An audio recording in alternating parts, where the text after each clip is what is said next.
নমস্কাৰ পুনৰবাৰ স্বাগতম জনাইছো আপোনালোকক কাজিৰঙা নিউজলৈ মই জিজ্যোতি লস্কৰে লৈ আহিছো এই মুহূৰ্তৰ এটা বিগ ব্ৰেকিং নিউজ 20 জন পুনৰ ধৰা পৰিছে অসমত কোভিড পজিটিভ আৰু এই তথ্য জনাইছে ডক্টৰ হিমন্ত বিশ্ব শৰ্মা ডাঙৰীয়াই টুইটাৰ যোগেৰে তেওঁ কৈছে alert 20 new cases of covid positive confirmed 6 from Nalbari district 5 from Kamrup district 4 from Huzai district, 2 from Kamrup Metro, 2 from Nagaon and 1 from Morigaon. আৰু এই 20 জনকে লৈ 378 জনলৈ বৃদ্ধি পাইছে অসমৰ কুল পজিটিভ মুঠ সংখ্যা পজিটিভ কেছৰ কৰোনা ভাইৰাছৰ আৰু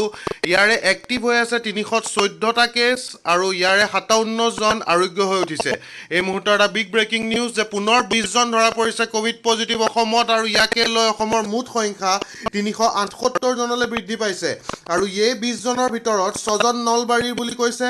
5 জন কামৰূপ 4 জন হুজাই 2 জন কামৰূপ মেট্ৰ 2 জন নগাঁও 1 জন মৰিগাঁও আৰু ইয়াকে লৈ 378 জনলৈ বৃদ্ধি পাইছে অসমৰ মুঠ সংখ্যা কৰোনা পজিটিভ আৰু